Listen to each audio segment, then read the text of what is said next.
Dear students, in this video we will learn about photoelectric effect, which is very important to understand the behavior of electrons in atoms. There are metals that are able to eject their outermost electrons when their surfaces are exposed to highly frequent and energetic radiation such as gamma rays and X-rays. These metals are sodium, potassium, rubidium, cesium, and from second A group we have calcium, strontium, barium. These metals have larger atomic radii and they have low ionization enthalpies. Therefore, they have loosely held outermost electrons that are immediately emitted out when they are exposed to highly energetic radiations. We have this tube that is having no matter inside. This is completely vacuated tube.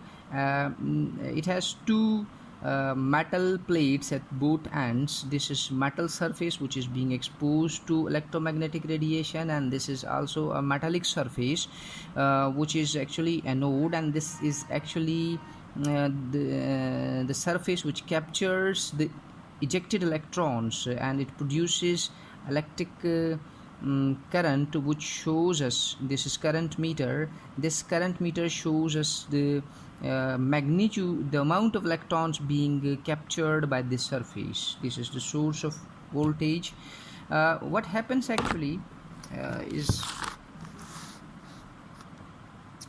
suppose this is a metal surface. This is the surface of any metal that can show photoelectric effect. These are the atoms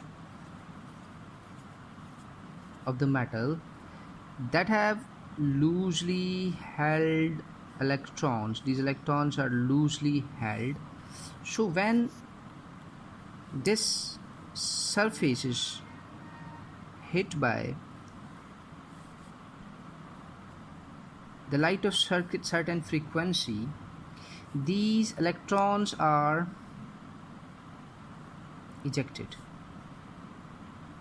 These electrons are ejected, and the number of electrons being ejected by this surface depends upon the intensity as well as the frequency of light.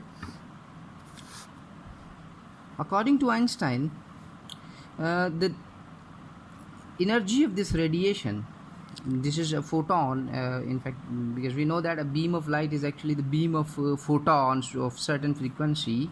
So energy of this photon,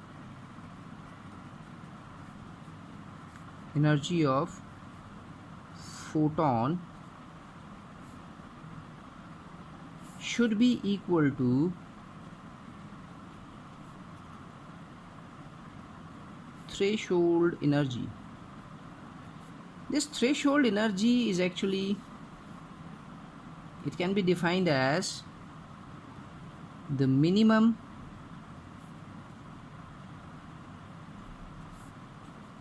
amount of energy required to eject an electron from the metal surface. So it is obvious that if we are having a photon whose energy is less than the threshold energy, the hitting of such photon with the surface of metal will not result in the ejection of electron. Means photon must possess the energy equal to threshold energy. It was further explained that this threshold energy is actually the energy which an electron is having inside atom. This is called as binding energy. Means an electron is experiencing an electrostatic attraction towards nucleus, so it is bound to nucleus. This is called as binding energy. If the photon contains energy equal to binding energy, which is called as specifically threshold energy, the electron will be emitted out. And if photon possesses energy greater than the threshold energy, means the binding energy, the excess of energy will be shown in the form of kinetic energy. This electron will have greater kinetic energy. If the energy of incident light is much higher than the threshold energy, the remaining difference will be shown in the form of kinetic energy. So energy, the kinetic energy of an electron is equal to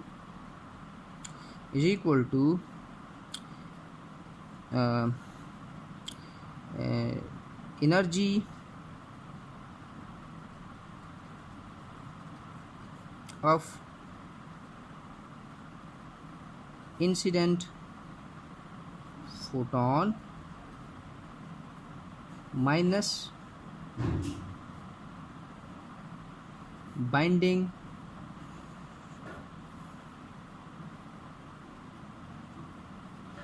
energy of electron. It can be shown in this way.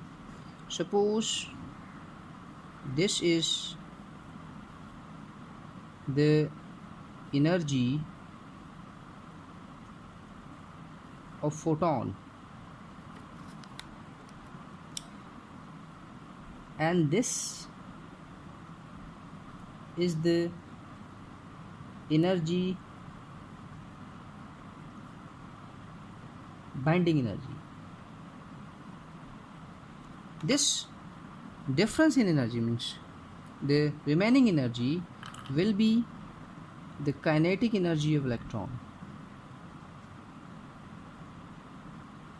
This will be the kinetic energy of electron. So we can here easily understand that if the energy of photon is even higher, if it is higher in amount, then the binding energy will remain constant for a certain atom or certain element, then kinetic energy will get increased. If we decrease the, means if we change the metal surface whose binding energy is smaller in value, so and the energy of photon is exactly this one, the kinetic energy will go up.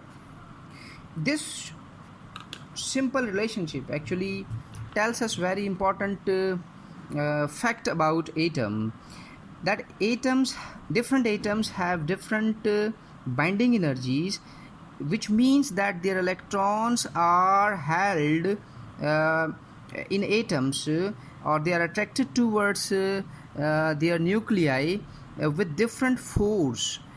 That shows that different atoms have different energy states of electrons, and this photoelectric effect was also used by Bohr. This concept was also used by Bohr in his atomic model, and he's shown that electrons have different energy levels. This will be discussed in later video. We hope that this video might have been useful for you to understand photoelectric effect and its relationship with the concept of how electrons are held in atoms. We will discuss much more about different concepts of chemistry in coming videos.